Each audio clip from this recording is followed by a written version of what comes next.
नमस्कार फ्रेंड्स, जेबीबीएनएल के महाप्रबंधक श्रवण कुमार जी ने इंडिया टीवी ऑनलाइन पर कई एक ऐसे बिंदुओं पर प्रकाश डाला और खासकर उन्होंने उपभोक्ता को बेहतर सुविधा देने के लिए अपने कमिटमेंट को दोहराया। आइए सुनते हैं उनकी बातचीत के कुछ अंश।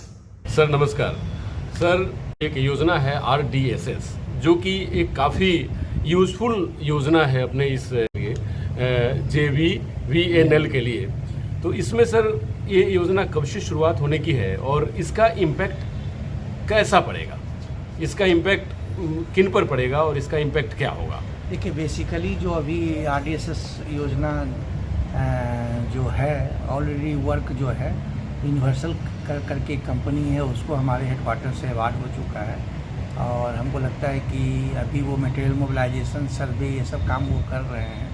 साइट पे आपको वर्क ये सितंबर से दिखने लगेगा कि ये साइट पे काम हो रहा है और इसका सबसे बड़ा बेनिफिट है जो हम लोग का नेगलेक्टेड पार्ट रहा है, वैसे उसका नाम है AT&C लॉस को कम करना, मतलब लॉस को कम करना।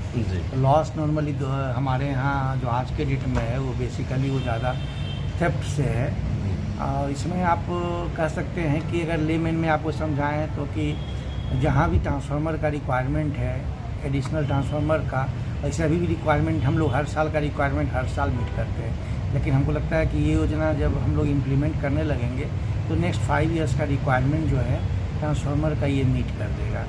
5 ईयर्स तक हमको बहुत मिनिमम कहीं से कहीं इंस्टेंटेनियस कहीं लोड अगर बढ़ गया तो ही रिक्वायरमेंट होगा, अदरवाइज नहीं होगा।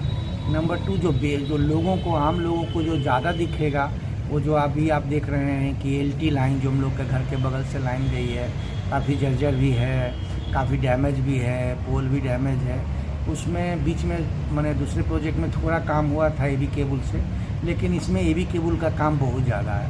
तो आप आदित्यपुर, जमशेदपुर, मानगो और जो भी है पटमदा का मैंने कपाली, जितने भी सरायकेला, जितने भी अर्बन एरियाज है, घाटशिला, मुसाबनी, सारे में AB केबल का काम मैंने कवर अप है और अच्छे से हो जाएगा। कुछ पोर्शन रूरल एरियाज में भी जहाँ पे बिजली चोरी की आशंका ज़्यादा है वहाँ रूरल एरियाज में भी हो जाएगा। जी सर, लगभग 85% कंप्लेन जो रेगुलर कंज्यूमर किया करते थे पहले, लेकिन वो कम हो गया है। 85% कंप्लेन अब नहीं आते विभाग को।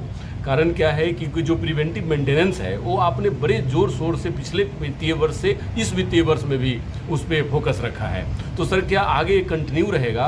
और इसका जनवरी, फरवरी और करीब 15 to 20 मार्च तक हम लोगों ने प्रिवेंटिव मेंटेनेंस का काम बहुत ज़ोर शोर से किया था, जिसका कि बेनिफिट अभी लोगों को मिल रहा है।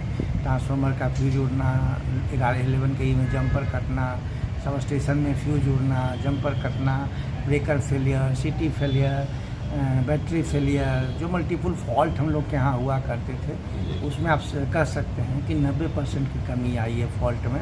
अब 10% है जो कि बहुत माइक्रो लेवल एनालिसिस और बहुत माइक्रो लेवल में काम करने की ज़रूरत है, वो भी हम लोग करेंगे। थोड़ा लिमिटेशन हम लोग को भी रहता है काम करने में, अदरवाइज वो भी हम लोग करेंगे। और हमको लगता है कि जैसे पिछला बार हम लोग कुछ किए थे, इस बार उससे बेटर करने की कोशिश किए। नेक्स्ट ईयर इससे ही बेटर करने की कोशिश करेंगे, DSS लेवल तक जाएंगे। DSS और LT लाइन आपको भी बताया, RDSS में LT लाइन जल्दी हो जाए। तो ये काफ़ी मैंने ये होना चाहिए कि 24 घंटा में 1-8 ट्रिपिंग ही होना चाहिए, एक से ज़्यादा ट्रिपिंग नहीं होना चाहिए। और पहले 5-6 ट्रिपिंग होता था, अभी हम लोग एवरेज उसको 2-3 पे लाए हैं, तो इसको और 1 पे लाने की ज़रूरत है, फिर उसको 0 करने की ज़रूरत है। तो ये फेज मैनर में होगा और आगे इसमें काफ़ी सुधार होगा। जी सर, एक कंजम्पशन भी इस बार की गर्मियों में काफ़ी बढ़ी है बिजली की, क्योंकि खास करके ग्लोबल वार्मिंग और इम्पैक्ट पड़ा है, टेम्परेचर कई एक सालों का रिकॉर्ड तोड़ा है। तो सर उसके लिए कुछ तैयारी हुई थी और आगे क्या प्लानिंग? एक्चुअली हाँ, लास्ट ईयर समर में हम लोग 500 मेगावाट पूरे कोल्हान में 505 मेगावाट था। इस बार अभी जो 1 वीक पहले जो पीक गर्मी गया था उसमें हम लोग का पूरे कोल्हान का फुल लोड जब हमको मिला था तो करीब 540 से 545 मेगावाट का रिक्वायरमेंट हुआ था और हम लोगों ने मीट भी किया था। तो वो तो हेडक्वार्टर से हमारा CLD से पावर आता है और वो लोग काफ़ी तैयारी हमारे यहाँ किया हुआ है कि शॉर्टेज कम से कम हो अभी तो शॉर्टेज नहीं है, कभी कभी 15 दिन 8 दिन में, 15 दिन में, 20 दिन में एक आध दिन शॉर्टेज का आता है मैसेज, कुछ लोकल रीजन से भी होता है कभी कभी, तो वो है। अदरवाइज सिस्टम हमारा ऐसा कोई system constant distribution system constant नहीं है कि पावर अवेलेबिलिटी रहेगी और हम सप्लाई नहीं दे पाएंगे। जी सर, रेवेन्यू कलेक्शन की अगर बात करें तो आपके रिजीम में मैंने देखा कि विभाग को 2022-23 में 1253 करोड़ लगभग, 2023-24 में 1298 यानी लगभग 1300 करोड़ रुपए की 50 करोड़ का इंक्रीमेंट था, लेकिन उसमें हम लोग एक्सपेक्ट किए थे कि इस साल हमको 100 करोड़ का इंक्रीमेंट रहेगा। लास्ट ईयर करीब मार्च में करीब हमको 60 करोड़ गवर्नमेंट से मिला था, इस बार मात्र 5 से 6 करोड़ ही मार्च में गवर्नमेंट से मिला होगा मिला। फिर भी हम लोगों ने लास्ट ईयर के कंपैरिजन में करीब 60 करोड़ रेवेन्यू ज़्यादा इस साल बढ़ाए हैं, और नेक्स्ट ईयर हम लोग का टारगेट है कि इसको हम लोग और 50 से 60 करोड़ इस साल भी बढ़ाएं।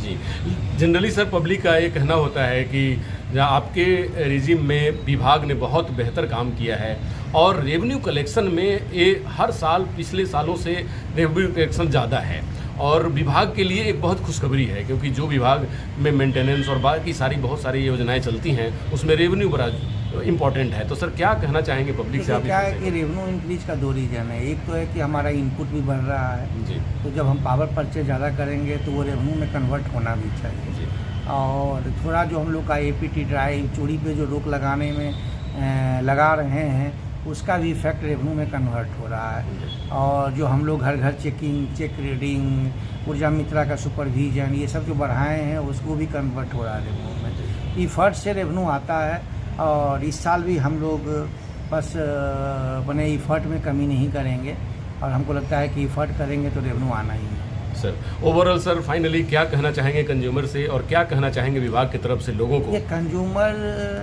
को सिंपल है कि भाई थोड़ा सा अब समय नहीं है, पहले जैसा समय नहीं है कि आप कुछ गलत कर रहे हैं और फिर विभाग आपको नज़रअंदाज करेगा, वो समय नहीं है। विभाग पर भी बहुत प्रेशर है कि आप चोरी को रोकिए, भारत सरकार का भी प्रेशर है, राज्य सरकार का भी प्रेशर रहता है कि चोरी को रोकिए। तो चोरी को रोकने के लिए हमको कि आप चोरी को रोकिए, भारत सरकार का भी प्रेशर है, राज्य सरकार का भी प्रेशर रहता है कि चोरी को रोकिए।